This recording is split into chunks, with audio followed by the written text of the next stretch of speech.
What typically happens is the board gets a request for a change order.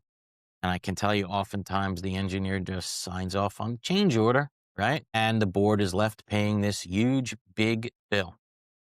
They don't So, have to get permission from the board? well, the board just has to pay it because Uh, the engineer said, we pay it. have to do it. Right. So I guess what I'm asking you, Sam, is does your company come in and say, wait, hold on, slow it down?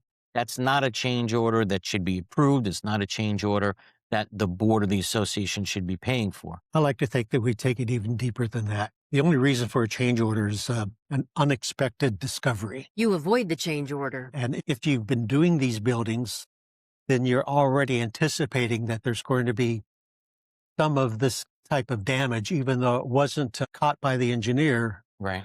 We anticipate it. So we'll put it in as a line item. But more importantly, once all the bids start coming together and we're looking at the holes, and we can start analyzing again the process and the steps, and recognize that the engineer may be looking at a repair that is discovered right here. Okay, that's fine. So they put a repair protocol together. Contractor looks at it. All right, that's going to be $3,000. Not a big deal. But what happens if that occurs 10 times, Right. 100 times? Right. And we're looking down the road and recognizing that it does occur.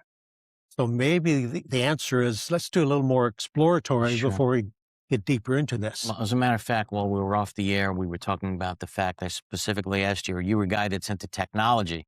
Are you a guy that's into the latest AI programs that actually helps buildings accomplish these goals that you're talking about? And you said yes. Tell us a little about that, how that works. What kind of software programs are out there that can help you?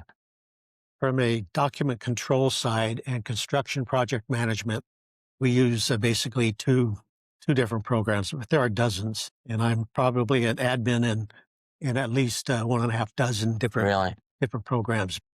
We find Procore and Job Planner as being more correct for this type of dealing with associations and owners. But you wouldn't say the association should try to use that themselves and cut you out. That would be a bad idea. Who knows how to use these programs? I know. More importantly, who knows the information to put in? Right. Yeah. They don't know what to put in. Exactly. But the advantage of this is that at any time, a board member can go online in real time and look at photographs of work that took place that morning. Really? Wow. That's incredible. Can track the change orders. But back to the change order, just because an engineer creates that repair protocol, we look at it, and if this repair protocol is going to occur 100 times, from an owner's side, they'd have been blindsided. Right? Yeah. We say, wait a minute, let's take a look. Is there another way that we can make this repair? We can't dictate means and methods because then we assume all the liability. It has to stay on the contractor and with the engineer. So they take another look at, well, instead of removing something that needs to be replaced because it's causing more trouble removing, let's go over it, get the same waterproofing effect that's necessary. Right. And it costs, instead of $100 a foot, $8 a foot. Really? So Be that Big drastic. difference. So Yeah. we can present and we can get their thinking together on this. Yeah.